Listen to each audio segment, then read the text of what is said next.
السلام عليكم ورحمة الله. وعليكم السلام ورحمة الله وبركاته. إن الحمد لله نحمده ونستعينه من يهده الله فلا مضل له ومن يضلل فلا هادي له وأشهد أن لا إله إلا الله وحده لا شريك له وأشهد أن محمدا عبده ورسوله. أما بعد فأعوذ بالله من الشيطان الرجيم. يا أيها الذين آمنوا قوا أنفسكم وأهليكم نارا. عن أبي هريرة رضي الله تعالى عنه قال قال رسول الله صلى الله عليه وسلم كل مولود يولد على الفطرة فأبواه يهودانه أو يمجسانه أو ينصرانه إلى آخر الحديث رواه البخاري ومسلم. সম্মানিত উপস্থিতি, প্রশংসা আল্লাহর জন্য, শান্তি অবতীর্ণ হোক আল্লাহর রাসূলের উপর সাল্লাল্লাহু আলাইহি ওয়াসাল্লাম। আজকের দিনী বৈঠকে বক্তব্যের বিষয় পরিবার ও পারিবারিক জীবন। আপনার পরিবারকে নিয়ে আমরা আজ অতীব গুরুত্বপূর্ণ তথ্যবহুল সংক্ষিপ্ত আলোচনা করতে চাই ইনশাআল্লাহুল আজিজ। লিখিত বিষয়ের উপরে কথা বলার পূর্বে আজকের জন্য জরুরি দুটি কথা। তার প্রথম কথা হচ্ছে এই, আজকের আমরা আমাদের যারা এখানে সম্মানিত মেহমানগণ উপস্থিত হয়েছেন তারা আমাদের বক্তব্য শুনবেন, কেননা তাদের কথার দাবিতা আছে। অনেকেই নাকি বক্তব্য না রেখে শুধু কিছু বলে বা বই পুস্তক বিক্রি করে চলে যায়। অতএব বক্তব্যের শেষ পর্যন্ত মেহমানগণ থাকবেন বলে আমাদের পক্ষ থেকে জোরালো দাবি। উপেক্ষা করবেন না বলে আমরা আশাবাদী। তারপরে আমাদের আজকের জন্য দ্বিতীয় জরুরি কথা হচ্ছে যে মানুষের মনে রাখা ভালো হবে দুনিয়াতে দুটা পাপ রয়েছে যার নিজস্ব ক্ষমতা রয়েছে।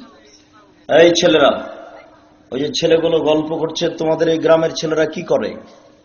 আমি শুনতে পাই, ছেলেরা শুনতে পায় না?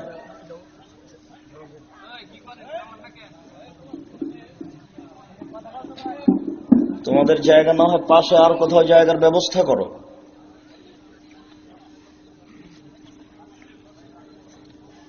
সম্মানিত উপস্থিতি, আমাদের জেনে রাখা ভালো হবে যে দুনিয়াতে দুটি পাপ রয়েছে যার নিজস্ব ক্ষমতা রয়েছে, অন্যান্য পাপের নিজস্ব ক্ষমতা নেই।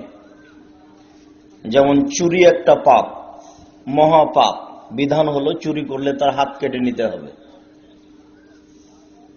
এরপরেও যদি চুরি করলো, হাত কাটা হলো না, তোবা করলো, পাপ ক্ষমা হয়ে যাবে ইনশাআল্লাহ। যদি তোবা না করে তাহলে এই পাপ বিচারের মাঠে পাপের পাল্লায় উঠে যাবে। দুনিয়াতে এই পাপ তার কোনো ক্ষতি করবে না। একজন মানুষ মানুষকে হত্যা করলো, মানুষ হত্যা করা মহাপাপ। একজন মানুষকে হত্যা করলে যত পাপ হয়, সারা পৃথিবীর মানুষকে হত্যা করলে তত পাপ হয়।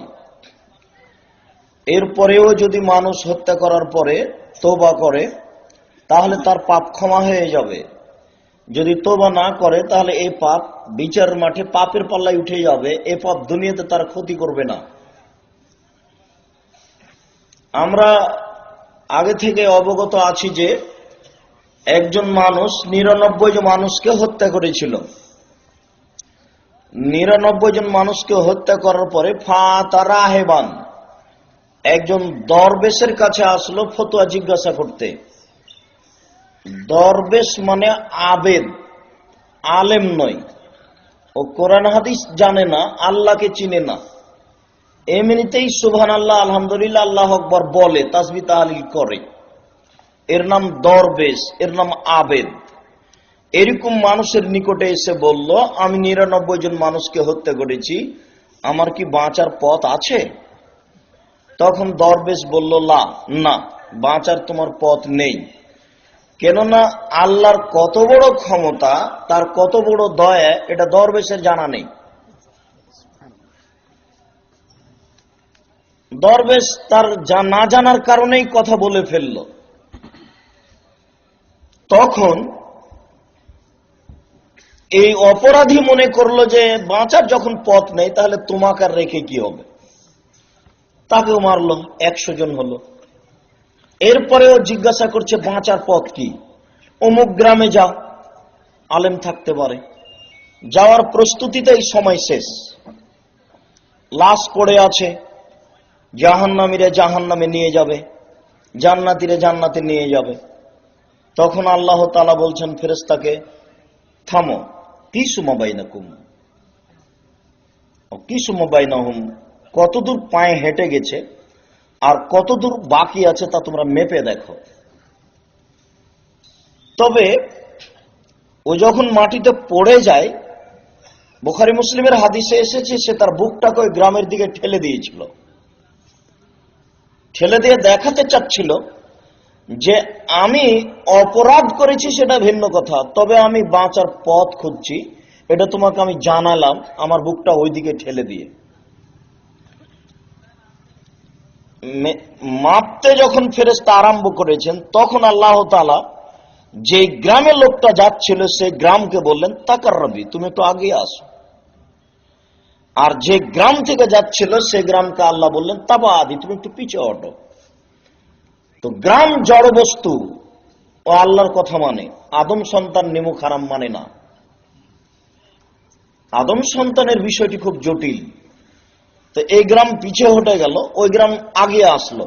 মেপে দেখা গেল অর্ধ হাত বেশি হয়ে গেছে, মানে আগিয়ে গেছে। লাশ কিন্তু ওখানেই পড়ে আছে। এখন আল্লাহ তাআলা ফেরেশতাকে বললেন, দেখো যখন আগিয়ে গেছে আমি তাকে মাফ করে দিলাম। আমি যেটা বলছি সেটা হচ্ছে 99 জন মানুষকে হত্যা করার পরেও পাপ ক্ষমা হয়। এরপরেও যদি তওবা না করে তাহলে পাপ ক্ষমা হবে না, বিচার মাঠে এটা পাপের পাল্লায় উঠে যাবে। জেনা একটা মহা পাপ, একটা ন্যাক্কারজনক পাপ, একটা নোংরা পাপ, সমাজকে নষ্ট করা পাপ। রাসূল সাল্লাল্লাহু আলাইহি সাল্লাম বলেন, আল বিকরু বিল বিকরি জিলদুম ওয়া তাগরিবু সানা ওয়া সাইয়্যিবু জানির রাজম।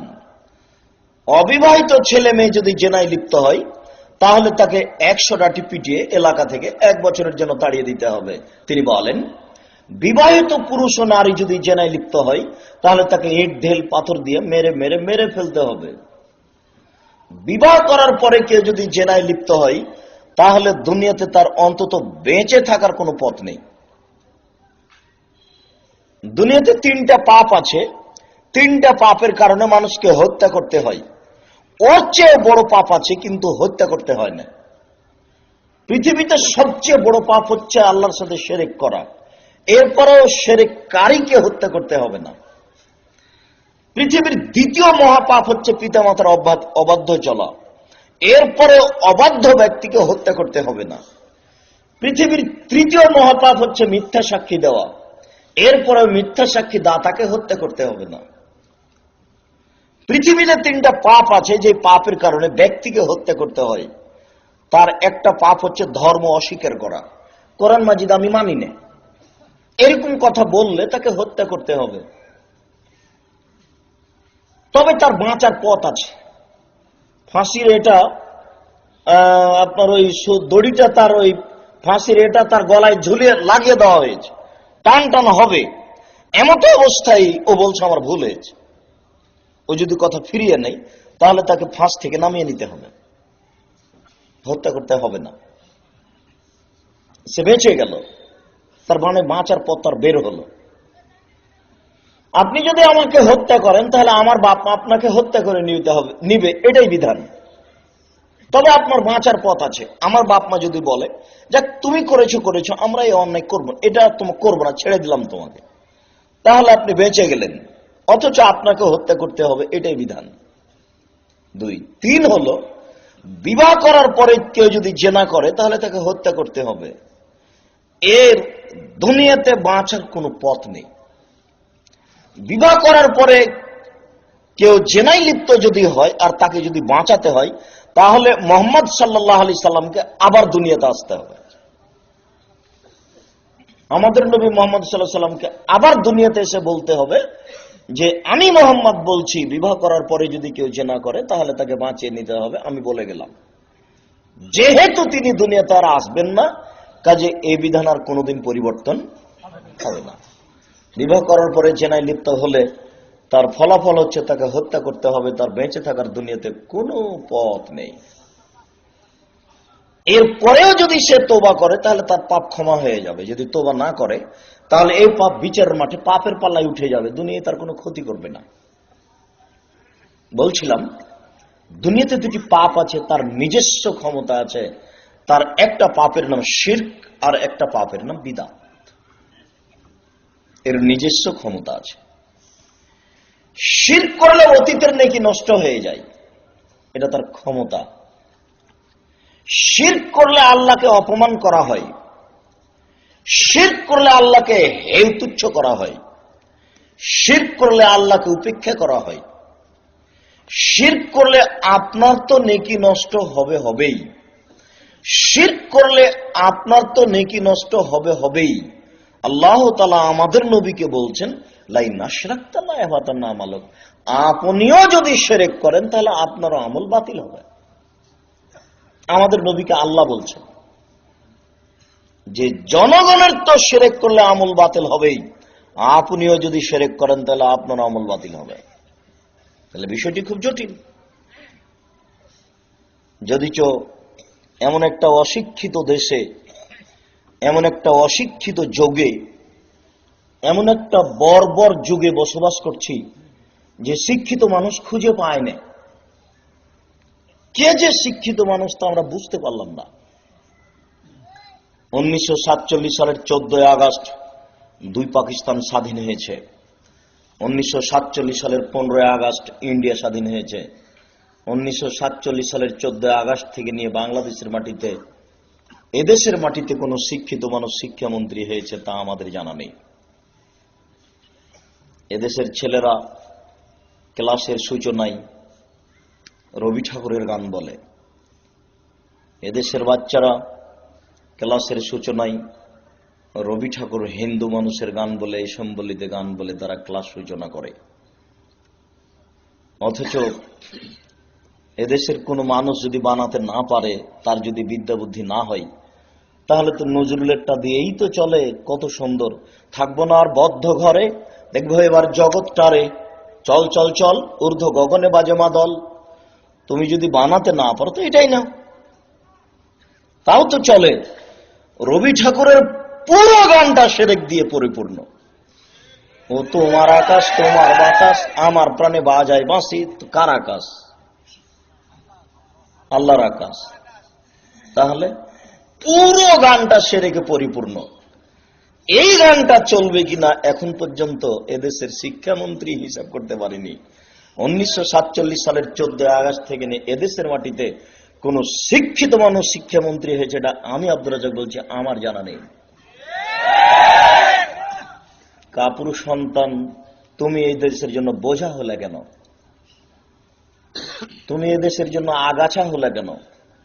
তুমি এদেশের গতি পরিবর্তন করতে পারো না? কাপুরুষের সন্তান, কাপুরুষ, তুমি ওর পিছনে ছোট কেন? তুমি জানো না ভোট শিরকি নীতি?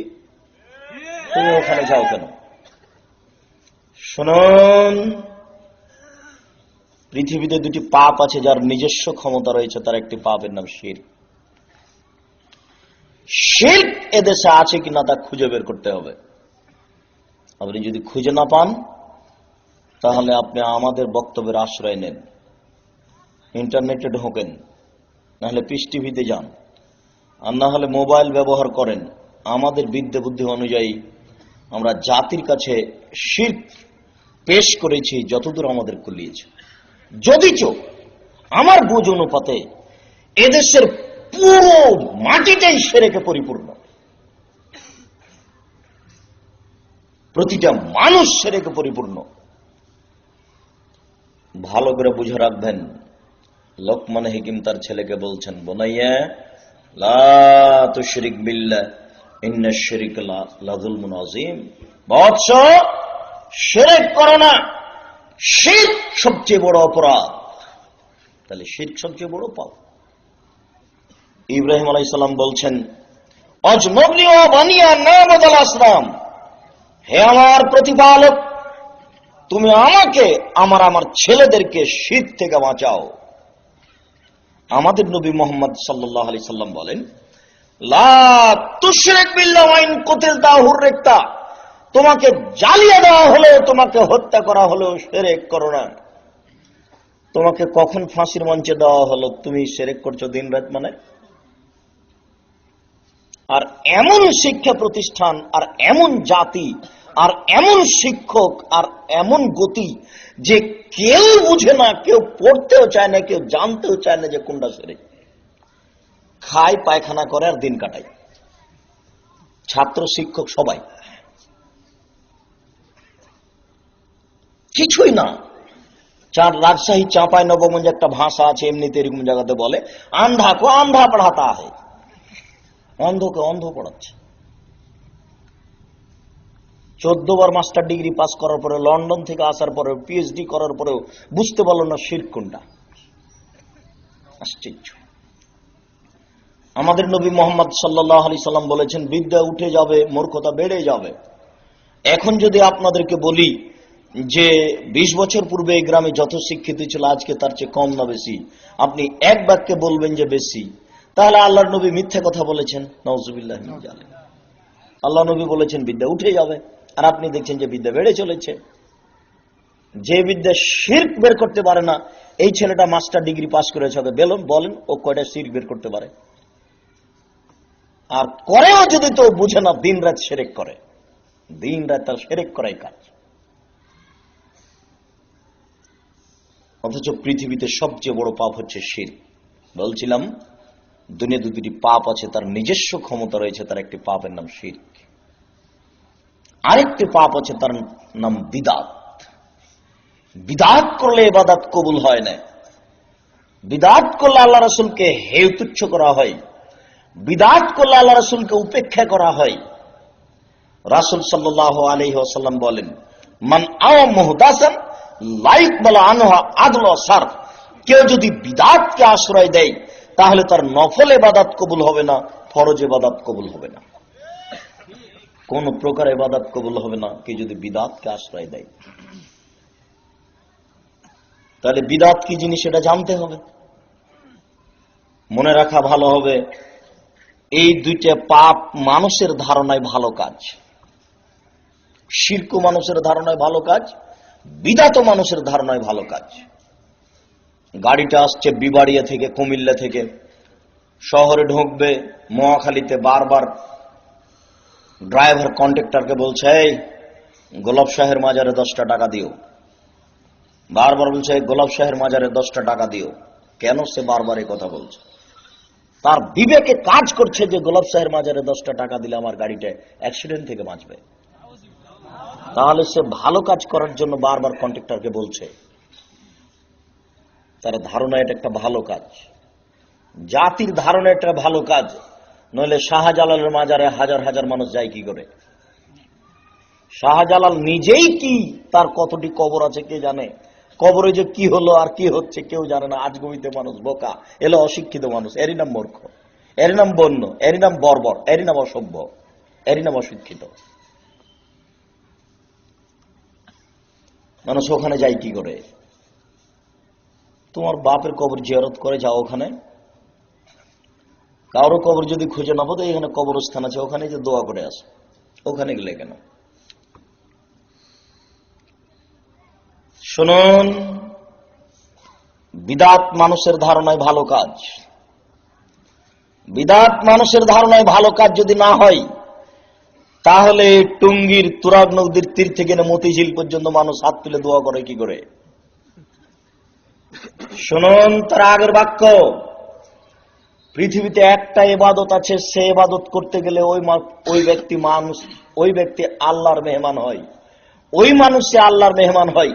পৃথিবীতে আর কোন ইবাদত করে মানুষ আল্লাহর মেহমান হয় না, তার নাম হাজি। যে হজ করতে যায় সেই শুধু আল্লাহর মেহমান। শীতের প্রচন্ড শীতের রাতে উঠে ওযু করে তাহাজ্জুদ পড়লেও সে আল্লাহর মেহমান নয়। রমজান মাসে কে যদি সিয়াম পালন করে, ইবাদতের জগতে সবচেয়ে দামি ইবাদত সিয়াম, এরপরেও রমজানের রোজা রেখে সিয়াম পালন করে কেউ আল্লাহর মেহমান হতে পারবে না। লক্ষ কোটি টাকা দান করে কেউ আল্লাহর মেহমান হতে পারবে না। আল্লাহর মেহমান হওয়ার একটাই পথ হলো হজ করতে যাওয়া। মনে রাখা ভালো হবে যে আরাফার মাঠে যত মানুষের পাপ ক্ষমা হয়, পৃথিবীর আর কোন জায়গাতে আর কোন সময়ে তত পাপ ক্ষমা হয় না। লাইলাতুল কাদর হোক, জুমার দিন হোক, গভীর রাতে হোক, যেদিনে হোক না কেন, পৃথিবীতে আরাফার মাঠ ছাড়া আর কোন দিন আর কোন সময়ে অত ক্ষমা হয় না আরাফার মাঠে যত ক্ষমা হয়। আমাদের গতিতে আমরা বুঝি যে কাবা ঘরের মেহমান ভালো মানুষ, কাবা ঘরের ইমাম সাহেব ভালো মানুষ, তাহলে গত বছর তার আগের বছরের হিসাব অনুযায়ী ৭৮ লক্ষ মানুষ হজ করতে উপস্থিত হয়েছিল। তাহলে ৭৮ লক্ষ আল্লাহর মেহমান এ লোকগুলি। আর আরাফার মাঠ হলো সবচেয়ে দামি জায়গা কবুল হওয়ার দিক দিয়ে, ক্ষমা পাওয়ার দিক দিয়ে। আর কাবা ঘরের ইমাম সাহেব হলেন আমাদের কাছে সম্মানী মানুষ। তো কাবা ঘরের ইমাম সাহেব আরাফার মাঠে ৭৮ লক্ষ আল্লাহর মেহমানকে নিয়ে একটু আখেরি মোনাজাত করলে হয় না? ৭৮ লক্ষ আল্লাহর মেহমান, আর সবচেয়ে ভালো জায়গাতে কাবা ঘরের ইমাম দিয়ে আখেরি মোনাজাত চলে না। আর তুরাগ নদীর তীরে পেশাব পায়খানার উপরে লক্ষ মানুষের ঘন্টা যাবত আখেরি মোনাজাত চলে। মানুষ বোকা হলে কি এমনি হতে হয়? মানুষ একবারে জ্ঞান গরিমে এইভাবে হারিয়ে দেয়। শুনুন, সারা পৃথিবীর মানুষ যদি আখেরি মোনাজাতে উপস্থিত হয়, সারা পৃথিবীর মানুষই পাপী। দেখি কোন মায়ের বেটা জন্ম নিয়েছে, আমার হায়াত পর্যন্ত সময় থাকলে এর বৈধতা কে দিতে পারে? আমি মানুষ শুধু নয়, আমি মুসলিম। আমাকে বৈধতা দিতে হলে এইভাবে দিতে হবে। আবু হুরায়রা রাদিয়াল্লাহু তাআলা আনহু বলেন, রাসূল সাল্লাল্লাহু আলাইহি ওয়াসাল্লাম বলেছেন, লক্ষ কোটি মানুষের আখেরি মুনাজাত হাত তুলে দোয়া চলবে। আবু দাউদ। এইভাবে অনুবাদ হলে আব্দুর রাজ্জাক মানবে, তার আগা পর্যন্ত থেকে বোঝানো যাবে না, ফাঁসি হলেও। এর নাম প্রমাণ। সারা পৃথিবীর মানুষ যদি টাকা দিয়ে ফিতরা আদায় করে, সারা পৃথিবীর মানুষই পাপী। টাকা দিয়ে ফিতরা আদায় হয় না, টাকা দিয়ে ফিতরা আদায় হয় না, টাকা দিয়ে ফিতরা আদায় হয় না, শস্য দিয়েই ফিতরা দিতে হবে। কেউ যদি নেওয়ার না থাকে, ফিতরাই চাউল কে কাঁধে করে নিয়ে যাবে?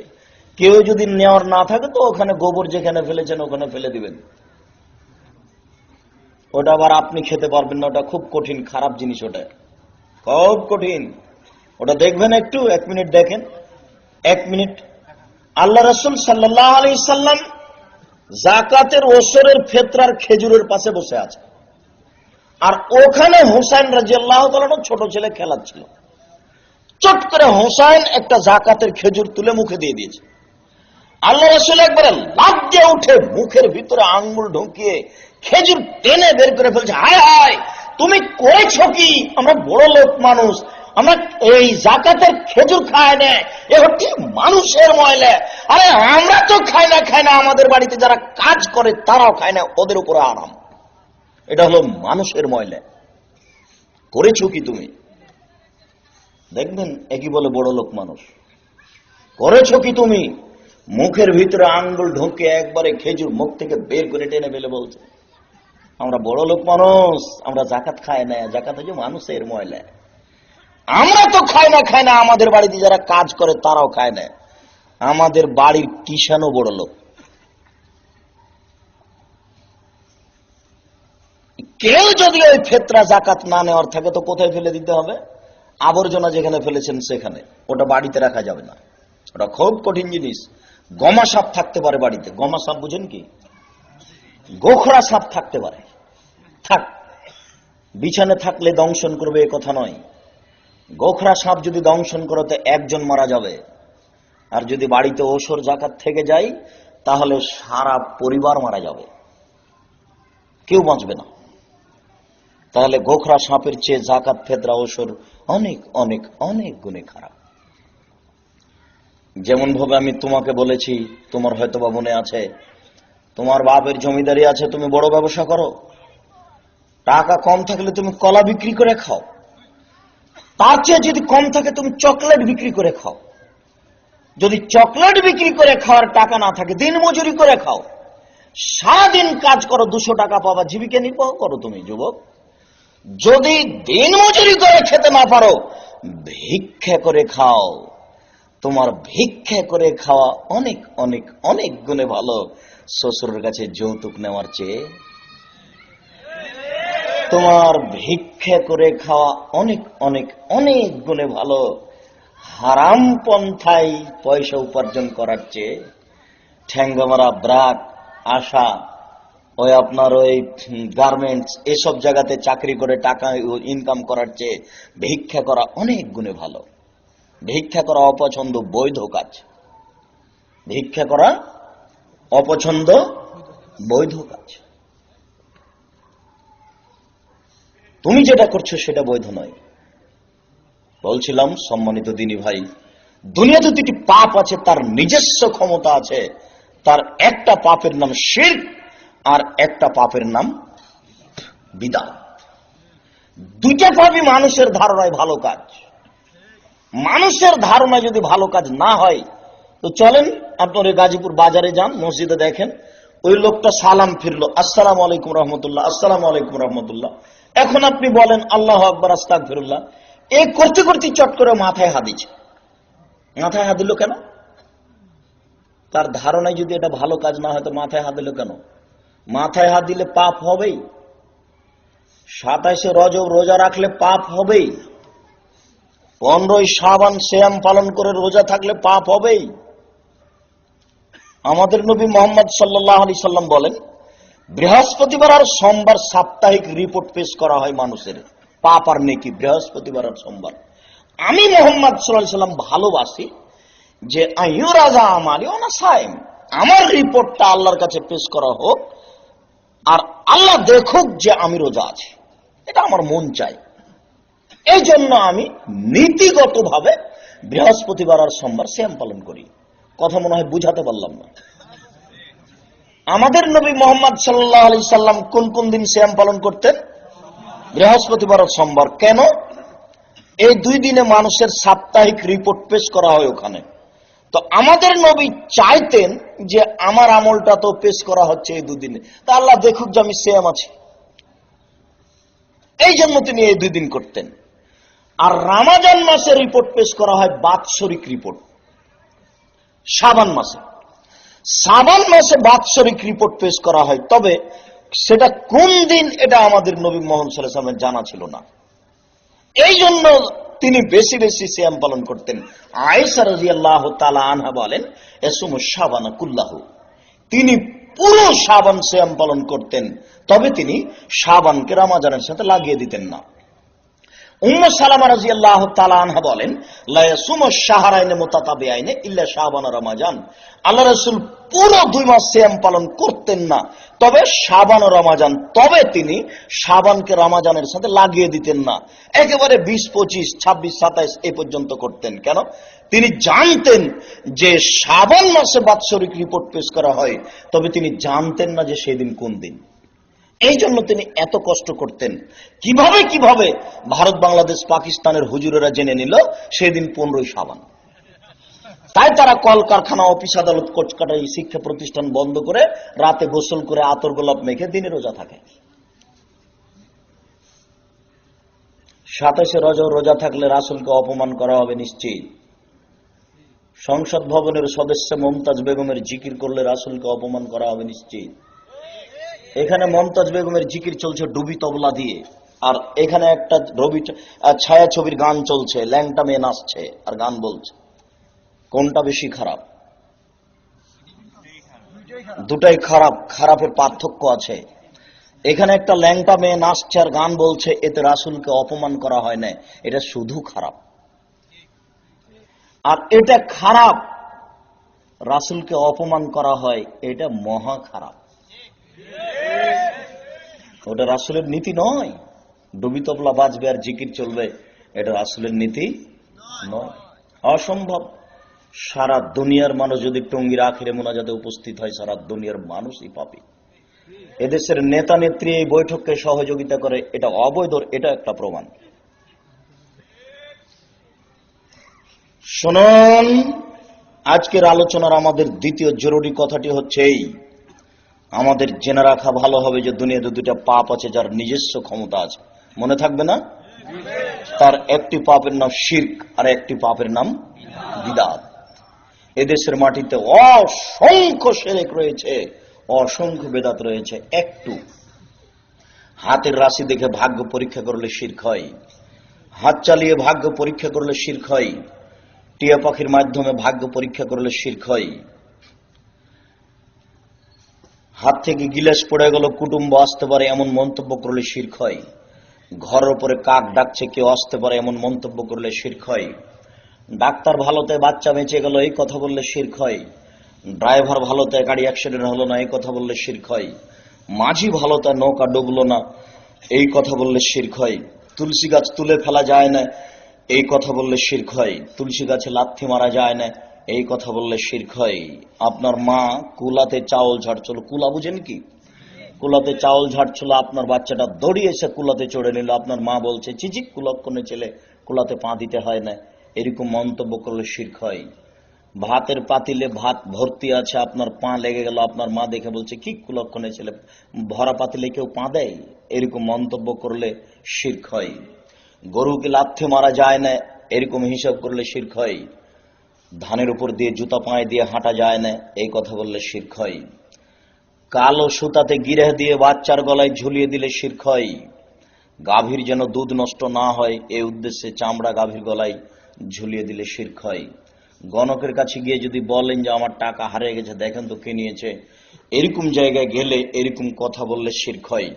অষ্টাধাতুর আংটি হাতে দিলে শিরক হয়। অষ্টাধাতুর আংটি, বালা, রাবার এসবগুলো হাতে ব্যবহার করলে শিরক হয়। আপনার ওই মাদুলি, কোরআন মাজিদের আয়াত ঢুকিয়ে সূরা ইয়াসিনকে ঢুকিয়ে মাদুলিতে দিয়ে গলায়, কোমরে, হাতে, মাজায় কোন স্থানে ঝুলালে শিরক হয়। দুই চোখের কসম করলে শিরক হয়। মায়ের নামে কসম করলে শিরক হয়। ছেলের মাথায় হাত দিয়ে কসম করলে শিরক হয়। মসজিদে গিয়ে কসম করলে শিরক হয়। কোরআন মাজিদে হাত রেখে কসম করলে শিরক হয়। জন্মদিবস পালন করলে শিরক হয়। মৃত্যু দিবস পালন করলে শিরক হয়। 16 ডিসেম্বর পালন করলে শিরক হয়। 26শে মার্চ পালন করলে শিরক হয়। 21শে ফেব্রুয়ারি পালন করলে শিরক হয়। শিখা চিরন্তন শিখাওয়ানির বান একে হিসাব করলে শিরক হয়। সংসদ ভবনে নীরবতা পালন করলে শিরক হয়। একটা জড় বস্তু পতাকা, এই পতাকাকে এভাবে হাত উঠিয়ে সম্মান করলে শিরক হয়। শুনুন, শহীদ মিনার তৈরি করলে শিরক হয়। শহীদ মিনারে ফুল চাপালে শিরক হয়। কবরে ফুল চাপালে শিরক হয়। কবরকে সম্মান করলে শিরক হয়। কবরের নিকটে মাথা নত করলে শিরক হয়। কবরের কাছে কিছু চাইলে শিরক হয়। নেতা নেত্রীর ছবি বাড়িতে ঝুলিয়ে সম্মান করলে শিরক হয়। নেতা নেত্রীর ছবি রাস্তাঘাটে ঝুলিয়ে রেখে সম্মান করলে শিরক হয়। যে কোনো মানুষের ছবিকে এভাবে সম্মান করলে শিরক হয়। সম্মানিত দিনী ভাই, এদেশের মাটিতে অসংখ্য শিরক রয়েছে। আমাদের নবী মুহাম্মদ সাল্লাল্লাহু আলাইহি সাল্লাম বলেন, তোমাকে জ্বালিয়ে দেওয়া হলেও, তোমাকে হত্যা করা হলো, শিরক করবে না। দেশে জন্ম নিয়েছো, তুমি কি করতে পারো? তুমি জাতির জন্য আগাছা, তুমি জাতির জন্য বোঝা। তুমি এই জাতির কি করতে পারো? তুমি এই জাতির কি উপকার করতে পারো? তোমার পিতামাতা তোমাকে উচ্চ শিক্ষিত করতে চেয়েছিল জাতির কল্যাণের জন্য। সম্মানিত উপস্থিতি, আজকের আমাদের সংক্ষিপ্ত আলোচনার সূচনায় এসে বলি, মহান আল্লাহ বলেন, ইয়া আইয়ুহাল্লাযীনা আমানু, হে বিশ্বাসীগণ, কু আনফুসাকুম, তোমরা তোমাদেরকে বাঁচাও এবং তোমাদের পরিবারকে বাঁচাও জাহান্নাম থেকে। অত্র আয়াতের বিবরণে বোঝা যায় যে মানুষ নিজেকে জাহান্নাম থেকে বাঁচাতে পারে, এবং নিজের পরিবারকে জাহান্নাম থেকে বাঁচাতে পারে, এই সুযোগ আল্লাহ মানুষের হাতে তুলে দিয়েছেন।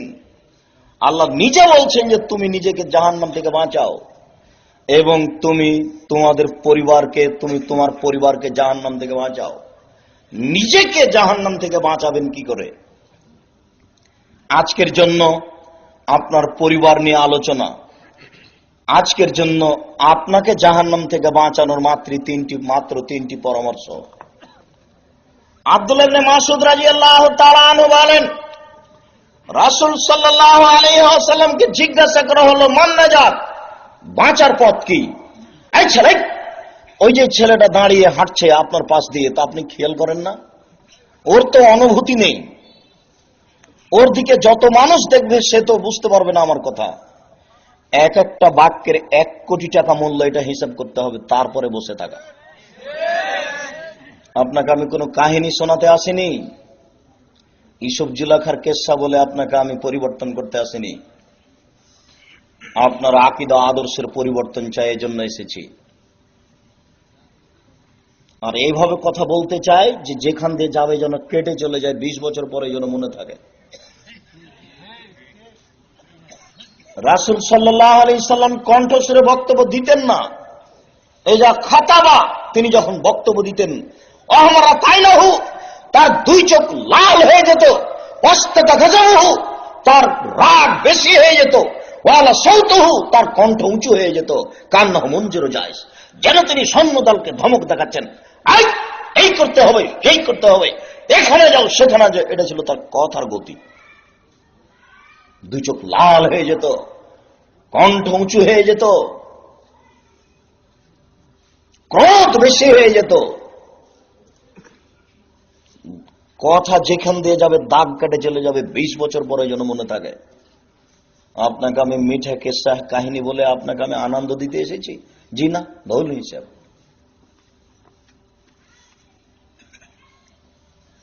জাতির আকীদা আদর্শের পরিবর্তন চাই। দেশে নেতৃত্ব দিতে আসেনি, নেতৃত্ব দিয়ে জাতির পরিবর্তন করতে আসেনি। সংসদে গিয়ে নেতৃত্ব দিতে চায় না, যারা সংসদে আছে তাদের পরিবর্তন চায়। শুনুন, জাতিকে বলতে এসেছি নারীর নেতৃত্ব চলে না। যে দেশে নারীর নেতৃত্ব আছে সেই দেশে গজব নাযিল হবে, সে দেশে গজব নাযিল হবে, সে দেশে গজব নাযিল হবে। কাপুরুষের সন্তান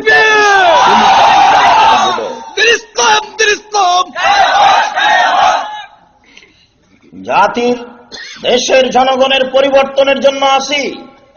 সম্মানিত দিনী ভাই, বলতে চাচ্ছি আপনি নিজেকে জাহান্নাম থেকে বাঁচাবেন কিভাবে? আব্দুল্লাহ ইবনে মাসউদ বলছেন যে আল্লাহ রাসূলকে জিজ্ঞাসা করা হলো, মান নাজাত, বাঁচার পথ কি? রাসূল সাল্লাল্লাহু আলাইহি সাল্লাম উত্তরে বললেন, বাঁচার 3টি পথ আছে। 1, আমলিক লিসানাক, মুখ বন্ধ করো, মুখ ব্যবহার করতে পাবেন না। খুব সাবধান, মুখ খুললেই ভালো কথা বলতে হবে, নইলে কথা ইহকালও আটকা পড়বে, পরকালও আটকা পড়বে। তোমার মুখের কারণেই তোমাকে অপমান হতে হয় সমাজে, তোমার মুখের কারণেই বিচারের মাঠে জাহান্নাম হবে। মুখ বন্ধ রাখো, মুখের বড় বিপদ। দেখবেন একটু কথা, আয়েশা রাদিয়াল্লাহু তাআলা আনহা একদা আল্লাহ রাসূলকে বলছেন, আল্লাহ রাসূল মাঝে মধ্যে বলতেন, সাফিয়া বুদ্ধিমতী সুন্দরী নারী। সাফিয়া হচ্ছে বড় পরিবারের মেয়ে, সাফিয়া একজন আল্লাহ রাসূলের স্ত্রী। কোন কোন সময় তার প্রশংসা করতেন, বুদ্ধিমতী নারী, সুন্দরী নারী, বড় পরিবারের মেয়ে। আল্লাহ আয়েশা রাদিয়াল্লাহু তাআলা এগুলো শুনে ক্ষেপে যেতেন। তিনি একদা রাগ করে বলছেন, বলেন কি আপনি? ও তো ইহুদির মেয়ে, ও তো সাইজে খাটো, ও তো খাটো মেয়ে, ও তো ইহুদির মেয়ে। তখন আল্লাহ রাসূল বলছেন, আয়েশা লাকাদ কুলতে কালামাতাল্লাহ মাজাজাত বিমাইল বাহরিলা মাজাজাতু, আয়েশা তুমি এমন একটা বাক্য বলেছো, এই বাক্য যদি সাগরের পানিতে ফেলে দেওয়া হয় তাহলে পুরো সাগরের পানি ঘোলা হয়ে যাবে। তিনি কি বলেছেন? বলেছেন যে খাটো মেয়ে। এই তো তার অপরাধ। তিনি বলছেন এই কথাটা যদি সাগরে ফেলে দেওয়া হয় তাহলে এই আটলান্টিক মহাসাগরের পানি, ভারত মহাসাগরের পানি, বিশাল সাগরের পানি ঘোলা হয়ে যাবে। কথাটা কত বড়! কথাটা হলো একটা খাটো মেয়ে। এখানে দোকানের সামনে দুইজন অতীতের চেয়ারম্যানের নিন্দা করছে, আর তুমি ওখানে গিয়ে বসে বলছো ঠিক বলেছিস। এটা কি হলো? এটা কেমন হলো কথা? শুনুন, আবারও বলছি যুবক, তোমাকে, তুমি জাতির জন্য আগাছা হয় না। তুমি ওখানে গেলা কেন? তোমাকে বলিনি? পৃথিবীতে বর্তমানে সবচেয়ে ন্যাক্কারজনক, নোংরা, জঘন্য, বর্বর, অসভ্য কাজ হচ্ছে ভোট প্রথা। এর চেয়ে খারাপ কাজ বর্তমান পৃথিবীতে নেই। মানুষকে জবে করার সবচেয়ে বড় মাধ্যম এটা। মানুষের গীবাত, পরনিন্দা, বদনাম করার সবচেয়ে বড় মাধ্যম এটা। মানুষের প্রতি জুলুম করার, নির্যাতন করার সবচেয়ে বড় মাধ্যম এটা। মানুষের টাকা পয়সা লুটে খাওয়ার সবচেয়ে বড় মাধ্যম এটা। এতদা অঞ্চলে একটা ছেলে খুব সতেজ ব্রেনের, দেখতে খুব সুন্দর, লন্ডন থেকে পড়ে এসেছে, খুব ভদ্র ছেলে। ঢাকা বিশ্ববিদ্যালয়ে সে ফার্স্ট ছিল, লন্ডনে সে ফার্স্ট হয়েছে। এই ছেলেটা এলাকায় পড়াশোনা করে এসেছে, কিন্তু বর্তমানে যারা আছে ওই ছেলেটা সেই দলের নয়। এই ছেলের চাকরি হবে না।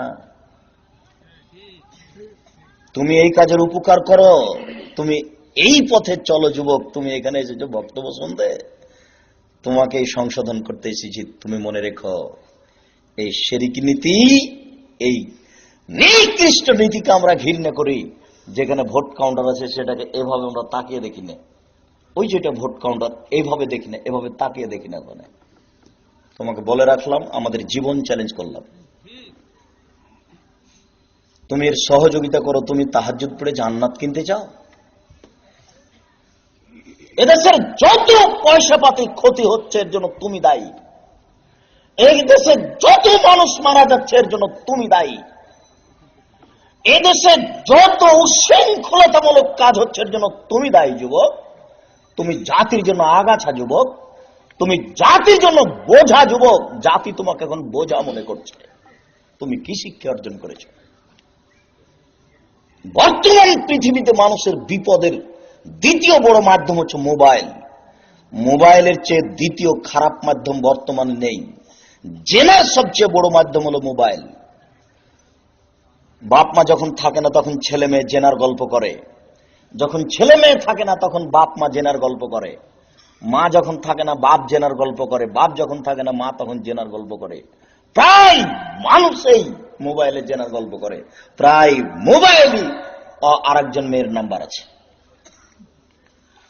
এই যে কত বড় অপছন্দ, বিপজ্জনক মাধ্যম, আপনাকে আমি কি দিয়ে বুঝাই?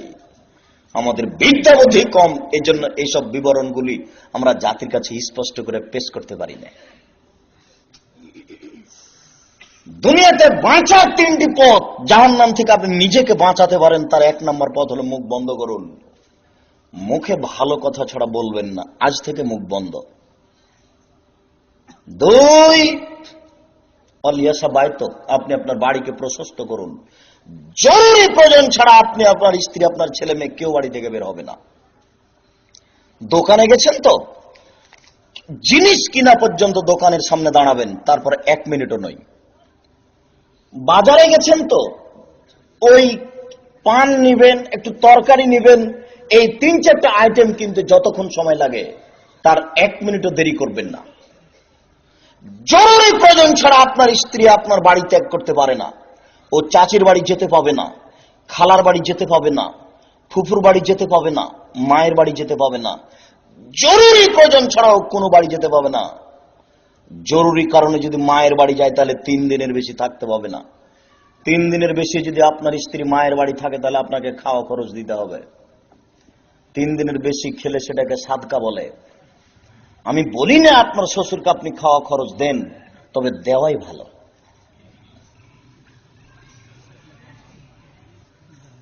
তিন দিনের জন্য যদি স্ত্রীকে স্বামীর ও বাপের বাড়ি পাঠান তাহলে আপনি নিজে সাথে যায়েন।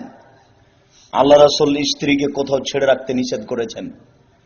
তিনি বলেছেন, তোমরা তোমাদের পরিবার উপরে 5টা জিম্মেদারি পালন করো। 1, ফাকসু হামাক্তা সাইতা, যেমনের কাপড় তুমি পরছো তোমার স্ত্রীকে সেমানের পরাবা। 2, আতেমা মাতা এমতা, যেমানের তুমি খাদ্য খাচ্ছ তোমার স্ত্রীকে খাওয়াও। 3, অলা তুকাব্বে, কখনো স্ত্রীকে কটু কথা বলো না।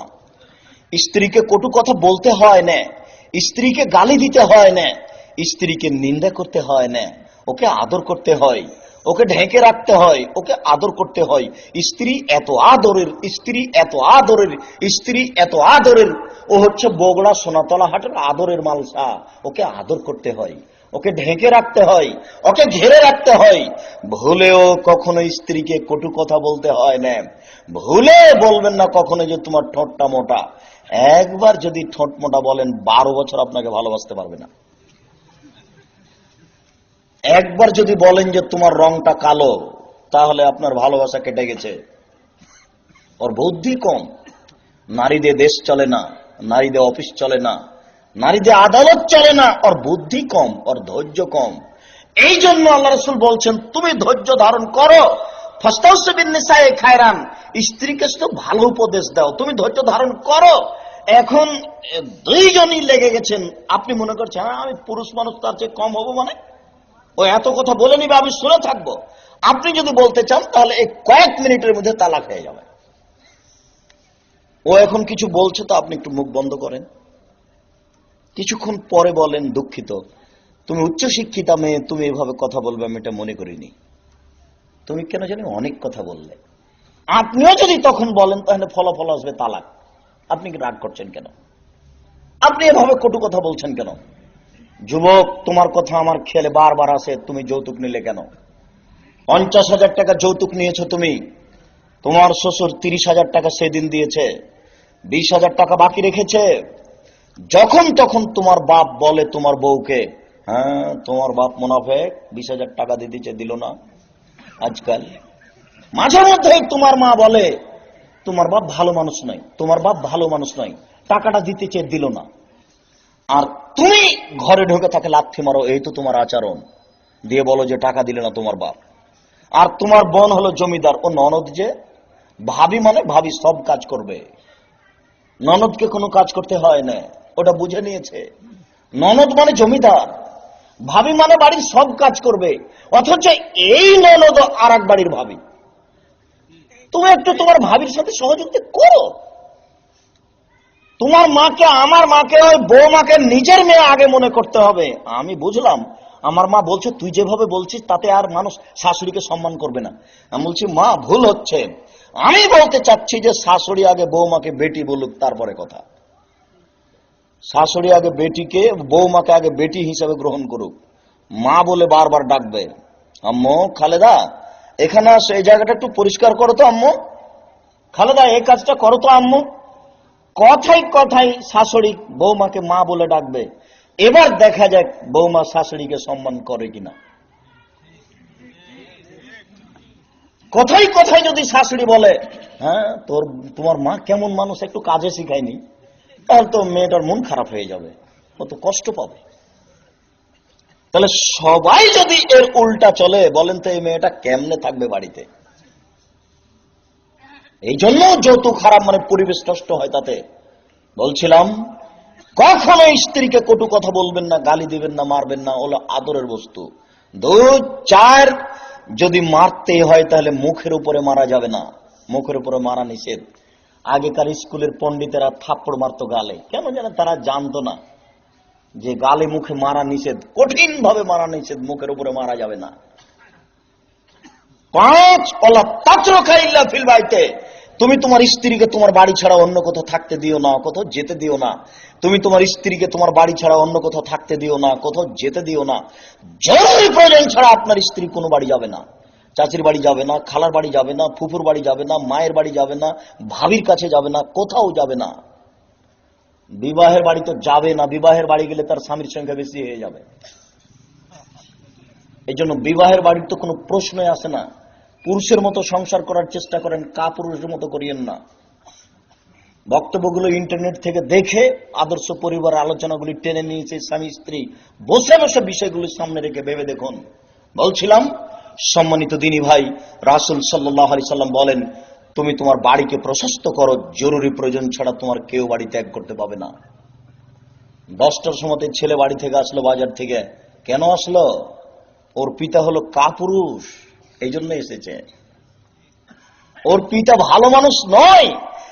এখনই যদি ছেলে 5,000 টাকা ক্ষতি করে আসে, হারিয়ে দিয়ে আসে, ওই 10টার সময় বৃদ্ধ মানুষ বিছানা থেকে লাফ দিয়ে উঠে, বলবে ওকে আগে বাজারে পাঠা।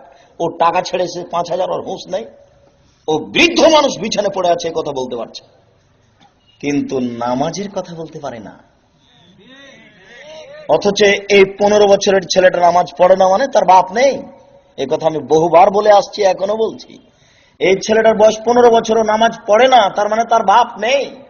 15 বছর বয়স, নামাজ পড়ে না, আর বাপ আছে, এ কথা ঠিক নয়। জন্ম দিতে পারলে বাপ হওয়া যায় না, ক্ষমতার নাম বাপ। প্রসাব করাতে পারলেই মা হওয়া যায় না, ক্ষমতার নাম মা। দুধ পান করাতে পারলেই মা হওয়া যায় না, ক্ষমতার নাম মা। পাগলীয় বাচ্চা প্রসাব করাতে পারে, পাগলীয় বাচ্চাকে দুধ পান করাতে পারে, তাহলে আপনার স্ত্রী আর পাগলির মধ্যে পার্থক্য কি থাকলো? আপনার স্ত্রী মানে 15 বছরের বাচ্চা নামাজ পড়বেই। আপনার স্ত্রী মানে পিঠের চামড়া তুলে দেবো, আগে নামাজ তারপরে খাওয়া। বলো কি তুমি? 10টার সময় বাইরে থেকে আসলে মানে আমি তোমার মা বলছি, এরপরে যদি আমি তোমাকে মাগরিবের পরে কোনোদিন বাড়িতে আসতে দেখি, আমি তোমার মা বলছি, তোমার পিঠের চামড়া তুলে দেবো। এর নাম মা, এর নাম প্রসাব করেছে সন্তান, এর নাম ক্ষমতা। এই কথা আল্লাহ রাসূল বারবার বলছেন যে তোমরা দুজনে এই পরিবারে ক্ষমতা প্রয়োগ করো। 3 অবকালা খাতে পাপের জন্য কাঁদো। আপনাকে জাহান্নাম থেকে বাঁচানোর জন্য রাসূলের পক্ষ থেকে 3টা পরামর্শ দিলাম। 1, ভালো কথা ছাড়া মুখে বলবেন না, বেঁচে যাবেন। 2, জরুরি প্রয়োজন ছাড়া বাড়ি ত্যাগ করবেন না। 3, পাপের জন্য কাঁদতে হবে, বেঁচে যাবেন ইনশাআল্লাহ। এরপর আপনি আপনার পরিবারকে জাহান্নাম থেকে বাঁচাবেন কিভাবে?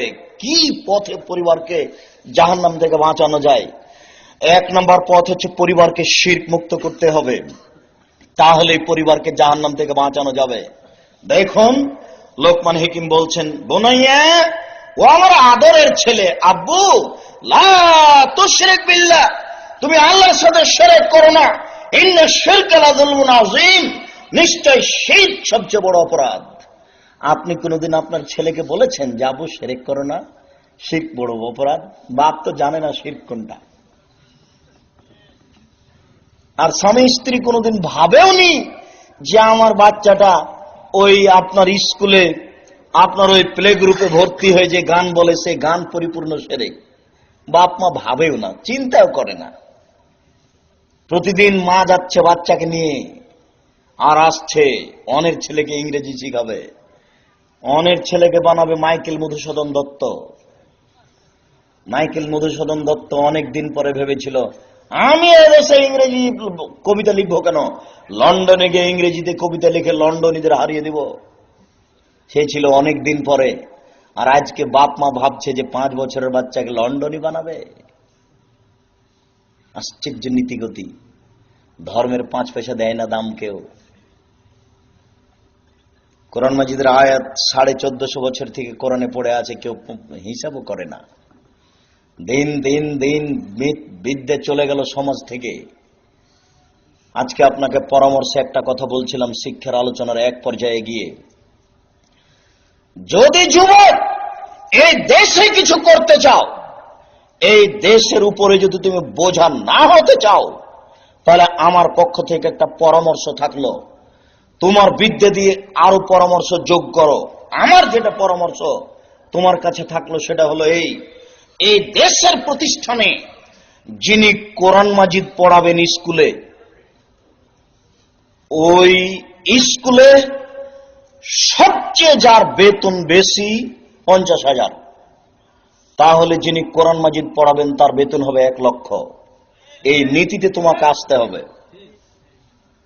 এখান থেকে আমার পরামর্শ থাকছে সূচনায়, দেশের সরকারকে এই মাপে তোমাকে গড়ে তুলতে হবে। তুমি কেন আগাছা হয়ে বলে বেড়াচ্ছ অমুকের চরিত্র ফুলের মতো পবিত্র? তুমি বোঝা হয়ে এটা বলে বেড়াচ্ছ কেন অমুকের চরিত্র ফুলের মতো পবিত্র? তুমি কি জানো রাসূল সাল্লাল্লাহু আলাইহি ওয়াসাল্লাম বলছেন ওই লোকের উপর আল্লাহ সবচেয়ে বেশি রাগ করেন, ওই লোকের উপর আল্লাহ সবচেয়ে বেশি রাগ করেন, ওই লোকের উপর আল্লাহ সবচেয়ে বেশি রাগ করেন যেই লোক মিথ্যুককে বলে ভালো মানুষ। তুমি যে দিন রাত বলছি যে অমুক ভালো মানুষ, আসলেই কি তাই? যদি তাই না হয় তাহলে তোমার কি হবে? তুমি জাতির আগাছা। এক নম্বর পরামর্শ আমার এটা কিভাবে করতে হবে তা ভাবো। দুই, এক নম্বর সাবজেক্ট হলো কোরআন মাজিদ। কোরআন মাজিদে যদি নাম্বার বেশি পাই তাহলে ভিখারুন্নেসা স্কুলে ভর্তি হতে পারবে, তাছাড়া পারবে না। এক নম্বর সাবজেক্ট হবে কোরআন মাজিদ। কোরআন মাজিদে যদি নাম্বার বেশি হয় তাহলে ঢাকা বিশ্ববিদ্যালয়ে ভর্তি হতে পারবে, তাছাড়া পারবে না। অন্যান্য সাবজেক্ট হবে 50 মার্কের, এটা হবে 100 মার্কের।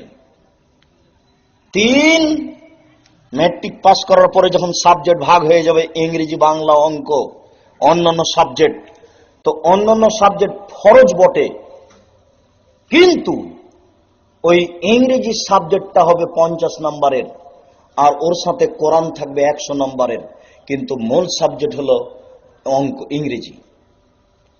নফল সাবজেক্ট হলো এর নাম্বার থাকবে বেশি।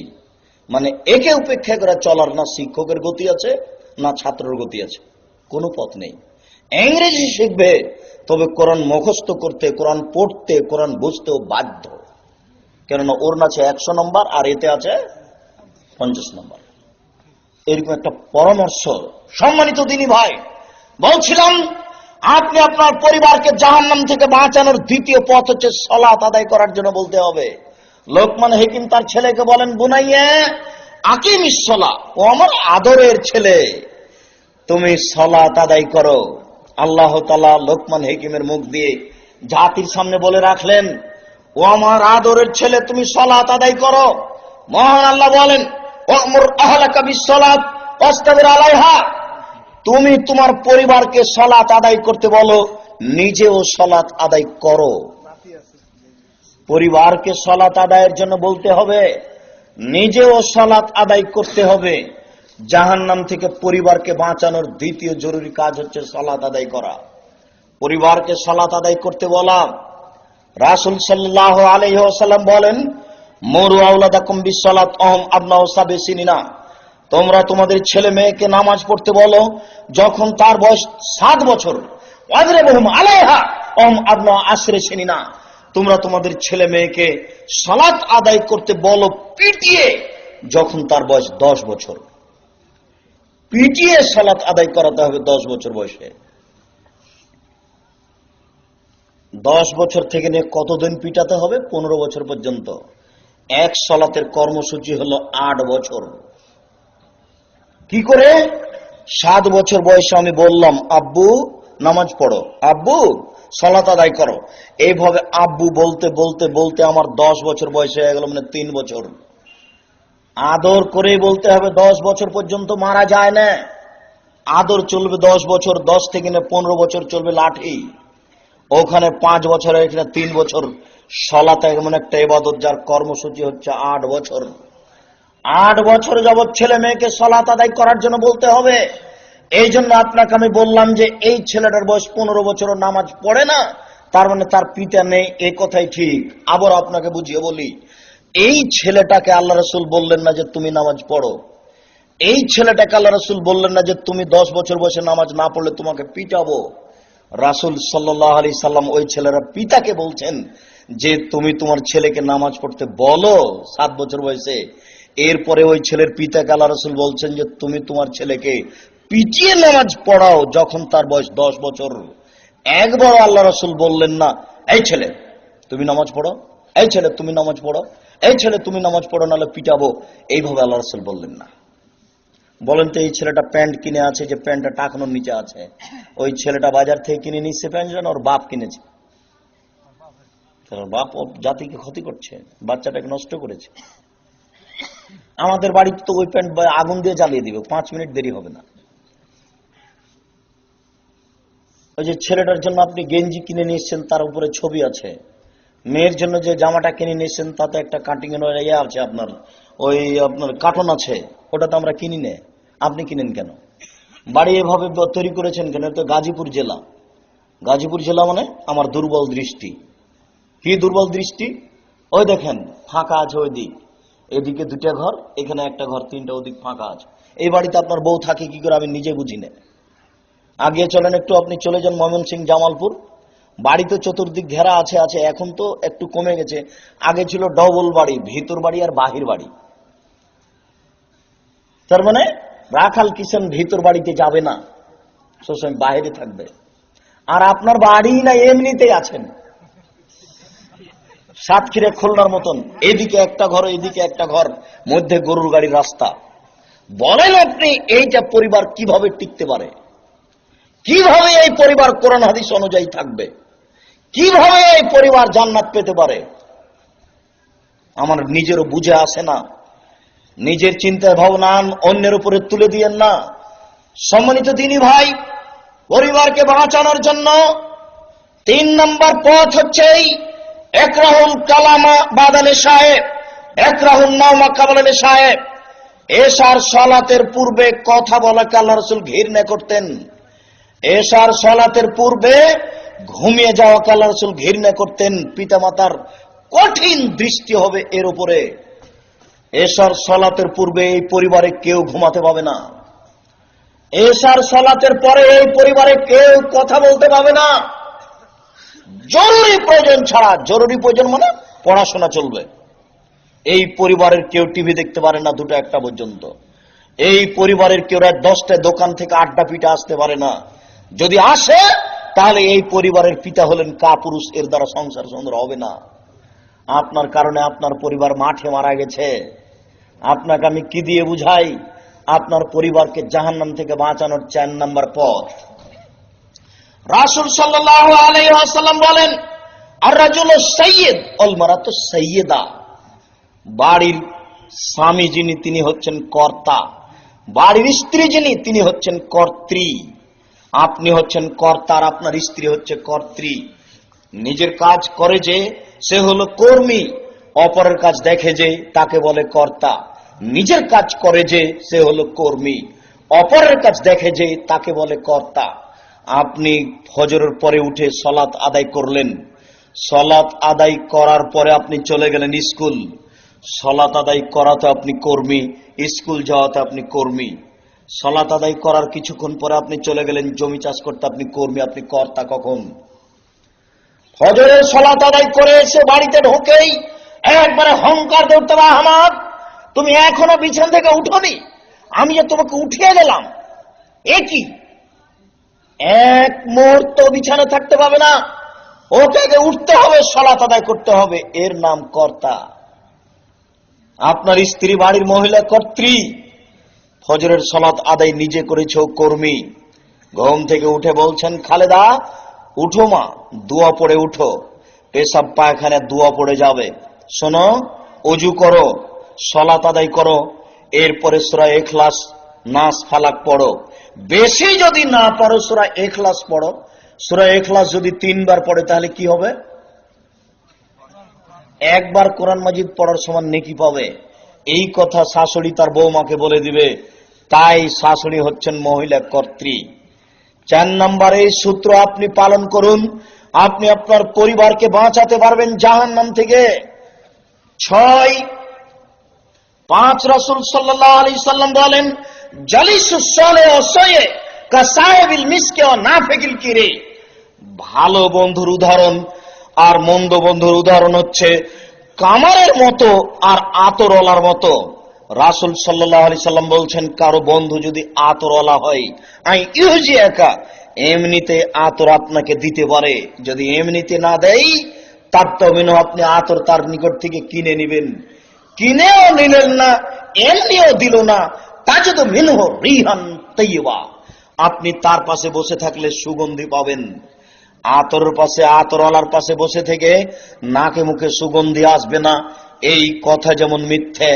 আপনার ছেলের বন্ধু ভালো, আপনার ছেলে ভালো হবে না, এই কথা তেমনি মিথ্যে। আতরওয়ালার পাশে বসে থেকে নাকে মুখে গন্ধ আসবে না, আতরের এই কথা যেমন মিথ্যে, আপনার মেয়ের বান্ধবী ভালো, আপনার মেয়ে ভালো হবে না, এই কথা তেমনি মিথ্যে। রাসূল সাল্লাল্লাহু আলাইহি সাল্লাম বলেন, কারো বন্ধু যদি কামার হয়, কর্মকার, তাহলে কামারের পাশে বসে থাকতে থাকতে আইয়ুরিকা সিয়াবাকা, কখনো আগুন ছিটকে এসে তোমার কাপড় জ্বালিয়ে দিতে পারে। অতএব বন্ধু যদি কামার হয় তাহলে কাপড় জ্বলে যাওয়ার সম্ভাবনা আছে। যদি কাপড় না জ্বলে তা যদি মিনহ রিহান খাবিসা, তুমি তার পাশে বসে থাকলে তোমার নাকে মুখে ধোঁয়া আসবে। কামারের পাশে বসে থেকে নাকে মুখে ধোঁয়া আসবে না, এই কথা যেমন মিথ্যে, আপনার মেয়ের বান্ধবী খারাপ, আপনার মেয়ে খারাপ হবে না, এই কথা তেমনি মিথ্যে। কামারের পাশে বসে থেকে নাকে মুখে ধোঁয়া আসবে না, এই কথা যেমন মিথ্যে। আপনার ছেলের বন্ধু খারাপ, আপনার ছেলে খারাপ হবে না, এই কথা তেমনি মিথ্যে। কামারের পাশে বসে থেকে নাকে মুখে ধোঁয়া আসবে না, এই কথা যেমন মিথ্যে। আপনি যে দল করেন সেই দলের প্রতিক্রিয়া আপনার ভিতরে আসবে না, এই কথা তেমনি মিথ্যে। 1 মিনিট আপনি দেখুন, 2টা মেয়ে খালেদা আর হামেদা, এরা 2 বোন যমজ, মায়ের পেটে থেকে জন্ম নেওয়ার পরেই তারা একসাথে থাকে, খায়, পেশাব পায়খানা একসাথে করে, দেখতে খুব সুন্দরী, পড়াশোনায় 2জনই ভালো, একজন ছেড়ে আরেকজন থাকতে পারে না। এরকম ভাবে থাকতে থাকতে থাকতে মাস্টার ডিগ্রি পাস করলো, এবার 2জনের সাথে বিবাহ হলো, একজন বিএনপি আর একজন আওয়ামী লীগ, তারা 2জন আর কথা বলে না। কেন বলেন তো? বলে না, বলেন তো কেন বলে না? 2জন স্বামীর প্রতিক্রিয়া তার ভিতরে ঢুকে গেছে, ওর প্রতিক্রিয়া ভিন্ন, এর প্রতিক্রিয়া ভিন্ন আসবেই। এই লোকটা দর্জি, ওর ছেলেকে দেখবেন মাঝে মধ্যে দর্জির গল্প করছে। এই ছেলেটা ব্যবসায়ী, দেখবেন এই লোকটা ব্যবসায়ী, দেখবেন তার ছেলে মাঝে মধ্যে ব্যবসার গল্প করছে, যে এখন ওই জিনিসটার দাম বেড়ে গেছে। ছেলেটা গল্প প্রসঙ্গে বলছে, এখন এই জিনিসের দাম বেড়ে গেছে। এই লোকটা মাস্টার, তার বাচ্চা মাস্টারের গল্প করবে। ওই ছেলেটা 4 স্টলে বসে বলবে, আহমদ নাকি খুব ব্রেনিয়ান ছেলে গো, আমার আব্বু বলছিল। কি বুঝলেন কথা? তার মানে তার আব্বু মাস্টার, তার আব্বা ওই খেতে বসে স্বামী স্ত্রী গল্প করেছে যে আমাদের স্কুলে একটা ছেলে আছে ক্লাস 9-এ, আহমদ, এত সতেজ ব্রেনের ছেলে। ওই গল্পটা তার ছেলে আবার দোকানে করছে। না, বুঝাতে পারলাম না মনে হয়। মানে বাপ মা যেমন হবে ছেলে তেমন হবে, ওইভাবে গড়ে উঠবে। 6 রাসূল সাল্লাল্লাহু আলাইহি ওয়াসাল্লাম বলেন, কুল্লু মাওলুদিন ইউলাদু আলাল ফিতরা, প্রত্যেকটা ছেলে মেয়ে ইসলামী ধারণ ক্ষমতা নিয়ে জন্মগ্রহণ করেছে। প্রত্যেকটা ছেলে প্যান্ট টাকনুর উপরে রাখতে পারবে, টাকনুর উপরে রাখলো না কেন? প্রত্যেকটা ছেলে দাড়ি ছেড়ে দিতে পারবে, দাড়ি ছাড়লো না কেন? প্রত্যেকটা ছেলে নামাজ পড়তে পারবে, পড়লো না কেন? প্রত্যেকটা মেয়ে মাথায় কাপড় দিতে পারবে, মাথায় কাপড় দিল না কেন? চাদরকে ভাঁজ করে গলায় জড়িয়ে রাস্তাঘাটে হাঁটলো কেন? শুনুন, এর জন্য তার মা দায়ী। এই মেয়ে খারাপ নয়, তার মা খারাপ। রাসূল সাল্লাল্লাহু আলাইহি সাল্লাম বলেন, বাপ মা যেমন ছেলে মেয়ে তেমন। বাপ মা ইহুদি তাই ছেলে মেয়েকে ইহুদি করে গড়ে তুলেছে, বাপ মা খ্রিস্টান তাই ছেলে মেয়েকে খ্রিস্টান করে গড়ে তুলেছে, বাপ মা আগুন পূজক তাই ছেলে মেয়েকে আগুন পূজক করে গড়ে তুলেছে। বাপ মা যেই মাপের, ছেলে মেয়েকে সেই মাপের করে গড়ে তুলেছে। এই জন্য রাজশাহী চাঁপাইনবাবগঞ্জে একটা ভাষা বলে, সঙ্গ দোষে লোহা ভাসে। লোহাকে যদি এমনি পানিতে ছেড়ে দেন তাহলে ভাসবে না, লোহা যদি কাঠের সাথে লাগিয়ে দেন তাহলে এখন ভাসবে। লোহা ভাসছে কেন? সঙ্গ দোষে লোহা ভাসে। এই ছেলে খারাপ হয়েছে সঙ্গের কারণে, এই মেয়ে খারাপ হয়েছে সঙ্গের কারণে খারাপ হয়েছে। শুনুন, এই কথা আপনাকে মেনে নিতেই হবে। আল্লাহ রাসূল এই কথা বলছেন, এই কথাকে মেনে নেওয়া ছাড়া গত্যন্তর নেই আপনার। আপনার বাড়িতে আপনার ছেলে মেয়ের সবচেয়ে খারাপ বন্ধু হচ্ছে মোবাইল। এই দিয়ে আপনার ছেলে যত চরিত্র হারাচ্ছে, তার চরিত্র হারার দ্বিতীয় মাধ্যম এত বড় নেই, এটাই সবচেয়ে বড় মাধ্যম। আপনার বাড়ির ইন্টারনেট, আপনার বাড়ির টিভি। আপনি ঘুমিয়ে গেলেন, ছেলে তো চলে গেল ভারতে, টিভি নিয়েও তো চলে গেল বহির্বিশ্বে, কখন ঘুমাবে তা কেউ জানে না। বাপ মা নিজের ঘরে ঘুমাচ্ছে, ছেলে নিজের ঘরে ঘুমাচ্ছে টিভি নিয়ে। এই ঘরের একটা 10 তলা বাড়ি, এখানে 300টা রুম আছে, প্রত্যেকটা রুমেই টিভি আছে, প্রত্যেকটা রুমেই জেনা চর্চা হচ্ছে। কি করে জাতির কল্যাণ হতে পারে? কেউ যে কল্যাণ নিয়ে ভাবে না, কেউ যে পরিবার নিয়ে ভাবে না, কেউ যে হক নিয়ে ভাবে না, কেউ যে সত্য নিয়ে ভাবে না। সম্মানিত দিনী ভাই, আমরা আজকের আলোচনা সংক্ষিপ্ত করে এই পর্যায়ে এসে আপনার স্ত্রী এবং আপনার মেয়েকে নিয়ে আপনার একটা পরামর্শ করতে চাই। পরামর্শ করতে গিয়ে আপনাকে আমরা বলি যে আমরা প্রাণপণে চেষ্টা করছি, আমি বিশেষ করে সাধারণ খাদেম প্রাণপণে চেষ্টা চালিয়ে যাচ্ছি জাতির কি করে উপকার করতে পারি। অনেক দিন থেকে ভাবছিলাম যে আমরা রাজশাহীতে একটা উন্নত মানের প্রতিষ্ঠান করেছি, ঢাকাতে কি করে একটা এ মানের প্রতিষ্ঠান করা যায়, এই চিন্তা ভাবনায় থাকছিলাম হঠাৎ করে দেখা গেল যে ওই পূর্বাচলের পাশে কাঞ্চন ব্রিজের পাশে রূপগঞ্জ, আপনার ওই দেবই বাজারের পাশেই হাটানো একটা গ্রামের বেশ কিছু লোক 12 থেকে 14 বিঘে জমি আমার হাতে হস্তান্তর করলো মাদ্রাসা করার জন্য। তো আলহামদুলিল্লাহ আমি তাদের এই দানকে স্বাগতম জানিয়ে ওই প্রতিষ্ঠান চালু করেছি। ওই প্রতিষ্ঠান প্রায় 6 থেকে 8 মাস থেকে চলছে। উন্নত মানের শিক্ষকের ব্যবস্থা করা হয়েছে, মাস্টার ডিগ্রি পাস ইংরেজি সাবজেক্ট, আরবি সাবজেক্ট এবং সৌদি আরব থেকে পড়ে আসা শিক্ষক, দারুল উলুম দেওবন্দ থেকে পড়ে আসা শিক্ষক। শিক্ষকদের মান খুব ভালো, কেউ কম নয়। আমি ওই চ্যানেলে প্রচার করে, আপনার পেপার পত্রিকাতে প্রচার করে আপনার ছেলেকে ফাঁকি দিতে রাজি নই। ওই প্রতিষ্ঠানে এখনো চতুর্দিক ঘেরা যায়নি। তবে আমি একটা পত্রিকা পড়তাম, কলকাতা থেকে একটা পত্রিকা বেরোতো মিজান, সেই পত্রিকাতে মাঝে মধ্যে লেখা থাকতো ছাত্র ভালো হতে হলে শিক্ষককে ভালো হতে হবে, ছাত্র ভালো হওয়া নির্ভর করে শিক্ষক ভালো হওয়ার উপরে। ওই কথাটা আমার মাথায় সেদিন থেকে জেগে আছে। 1984 সালের কথা বলছি আমি। সেদিন থেকে ভাবছিলাম একটা উন্নত মানের প্রতিষ্ঠান করা যায় কি করে, জাকির নায়েকের প্রতিষ্ঠান বা তার চেয়ে একটা ভালো করে প্রতিষ্ঠান গড়তে চাই। আমি শিক্ষকের ব্যবস্থা করে ফেলেছি আলহামদুলিল্লাহ। শিক্ষক নিয়ে আপনাকে চিন্তা করতে হবে না এবং তাদের বেতন নিয়ে চিন্তা করতে হবে না, তাদের অনেক বেতন। আমি আপনাকে পরামর্শের জন্য বলছি এই প্রতিষ্ঠানটাকে আরো উন্নত মানের কিভাবে করা যায় এ ব্যাপারে আপনি প্রথমত বুদ্ধি দিবেন, দ্বিতীয়ত আপনি আপনার ছেলে দিবেন। আপনার মেয়ের বিষয়টি আমরা পরে ভাবছি, এখনো আমরা ওই পর্যায়ে যেতে পারিনি, নতুন তো, এক পর্যায়ে আমরা চলে যাব। আপনি আপনার ছেলেকে এই প্রতিষ্ঠানে উন্নত মানের শিক্ষার জন্য পরিকল্পনা নিতে পারেন। যে পরামর্শ আপনাকে দিলাম এই পরামর্শ অনুযায়ী আমি আগে বাড়ছি। আপনার স্ত্রীকে নিয়ে পরামর্শ আপনাকে নিয়ে আগাচ্ছে। একটু দেখুন, কয়েকজন ইহুদি আল্লাহ রাসূলের দরবারে এসে বলল, আসসালামু আলাইকুম, আপনার মরণ হোক। তা আল্লাহ রাসূল উত্তরে বললেন, ওয়ালাইকুম, তোমাদের হোক।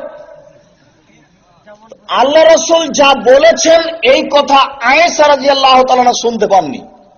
উনি আবার উত্তরে বলছেন, আসসালামু আলাইকুম ওয়া লানাতু আলাইকুম ওয়াল গাযাবু আলাইকুম, তোমাদের উপরে মরণ হোক, তোমাদের অভিশাপ হোক, তোমাদের উপরে গজব নাযিল হোক। এত দূর পর্যন্ত বলে থেমেছেন।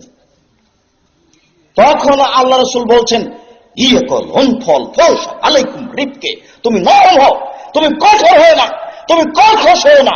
আয়েশা তুমি নরম হও, তুমি কঠোর হও না, তুমি কর্কশ হও না। তখন আয়েশা বলছেন, আলাম তাসমা মা কালাত, আপনি শোনেননি ওরা কি বলেছে? তখন আল্লাহ রাসূল বলছেন, আলাম তাসমাই মা কুলতু, তুমি শুনুনি আমি কি বলেছি? ভাবটা বুঝতে পারছেন? স্বামী স্ত্রী মুখামুখি, স্বামী স্ত্রী মুখামুখি। ইহুদিরা এসে রাসূলের দরবারে কি বলল বলেন তো, ভাষাটা বলতে পারবেন? আসসালামু আলাইকুম, আপনার মরণ হোক। তখন আল্লাহ রাসূল উত্তরে কি বললেন? ওয়ালাইকুম, এটি শেষ, তোমাদের হোক। কিন্তু এই কথা আয়েশা শুনেননি। আয়েশা রাদিয়াল্লাহু তাআলা একবারে ক্ষিপে এত দূর পর্যন্ত বললেন। তখন আল্লাহ রাসূল বলছেন, তুমি নরম হও। তখন আয়েশা বলছেন, আপনি শোনেননি ওরা কি বলেছে? আল্লাহ রাসূল বলছেন, তুমি শোনোনি আমি কি বলেছি? শোনেন, পৃথিবীর সবচেয়ে বড় বুদ্ধিমতী নারী হচ্ছেন আয়েশা, পৃথিবীর সবচেয়ে বড় শিক্ষিতা নারী হচ্ছে আয়েশা। আয়েশা রাদিয়াল্লাহু তাআলা আনহাকে যদি উপদেশ দেওয়া লাগে তাহলে আপনার স্ত্রীকে উপদেশ দিতে হবে, এ কথাই ঠিক। আপনি এটা মূল্যায়ন করার চেষ্টা করুন। পৃথিবীতে সবচেয়ে বড় শিক্ষিতা নারী হচ্ছে আয়েশা। এবার আপনার মেয়েকে নিয়ে একটা পরামর্শ। আয়েশা রাদিয়াল্লাহু তাআলা আনহা বলেন, আমরা এক সফর থেকে আসছিলাম, আস্তে আস্তে গলার হার হারিয়ে গেল। গলার হার খুঁজে পায় না, সালাতের সময় হয়ে গেছে, আমরা ওযু করতে পারি না, নামাজ পড়তে পারি না। জনগণ আমার আব্বাকে গিয়ে অভিযোগ করলো। আমার আব্বা বলল, কি ঘটনা? বলে, আপনার মেয়ে হার হারিয়েছে। আবু বকর সিদ্দিক রাগ করে এসে মেয়ের এই কোমরের উপরে মারলেন। ওই সময়তে মেয়ের স্বামী জামাই মেয়ের উরু রানের উপরে মাথা দিয়ে শুয়েছিলেন। আয়েশা রাদিয়াল্লাহু তাআলা আনহা বলেন, এত জোরে মারলেন তিনি যে আমার স্বামী আমার উরু রানের উপরে মাথা দিয়ে ঘুমিয়ে না থাকলে আমি মায়ের কারণে দূরে সরে যেতাম। আপনাকে হাদিসের বাস্তবতা আপনাকে আমি কি দিয়ে বুঝাই? সবচেয়ে বড় মানুষে মারলেন, আবু বকর সিদ্দিক রাদিয়াল্লাহু তাআলা আনহু মারলেন, সবচেয়ে বড় মানুষের সামনে মারলেন, মুহাম্মদ সাল্লাল্লাহু আলাইহি সাল্লামের সামনে মারলেন, সবচেয়ে বড় মহিলাকে মারলেন, জামাইয়ের সামনে মারলেন, পূর্ণ যুবতী মেয়েকে মারলেন, বিবাহদারী মেয়েকে মারলেন। এত বড় বাপে এত বড় বেটিকে এত বড় জামাইয়ের সামনে মেরে দিলেন। ভুল কোথায় হারটা হারিয়ে গেছে তিনি খেয়াল করেননি, এই জন্য মেরে দিলেন। আর আপনার মেয়েটা ক্লাস 10-এ পড়ে, মাথায় কাপড় না দিয়ে দিন রাত এভাবে নগ্ন হেঁটে বেড়াচ্ছে, আপনি তাকে একটা ধমকও দিতে পারেন না। আপনি আবার বাপ, আপনার মতো কাপুরুষ পিতা আমরা চাই না। শুনুন, আপনার মতো কাপুরুষ পিতার আমরা বেঁচে থাকা চাই না। এতিম মেয়ে যদি দুনিয়াতে খেতে পাই তাহলে আপনার মেয়েও খেতে পাবে। অতএব আপনার জন্য কামনা করি পুরুষে বেঁচে থাকা। দেখুন, মেয়ে কোনোদিন বাপের কাছে বড় হয় না। আয়েশা রাদিয়াল্লাহু তাআলা না বিবাহদারী মেয়ে, জামাইয়ের সামনে পূর্ণ যুবতী মেয়েকে পিটাই মেরে দিলেন। 7 ছেলের মা হলেও মেয়ে কোনোদিন বাপের কাছে বড় হয় না। অতএব পরিবারকে সুন্দর করার চেষ্টা করুন। সম্মানিত দিনী ভাই, আজকের আলোচনার পুনরাবৃত্তিতে আপনাকে আমি বলতে চাচ্ছি, শিরক বেদাত থেকে বেঁচে থাকুন, পরিবারকে সুন্দর করার চেষ্টা করুন, উচ্চ শিক্ষা অর্জন করে নিজের কল্যাণ করুন, জাতির কল্যাণের আশা করুন। প্রতিপালক, আমাদের যারা মারা গেছে তুমি তাদের কবরের শাস্তি মাফ করো।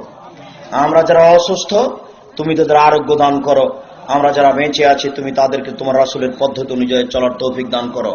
এই দাবি, এই দোয়া তোমার দরবারে রেখে আজকের সংক্ষিপ্ত আলোচনা এখানে শেষ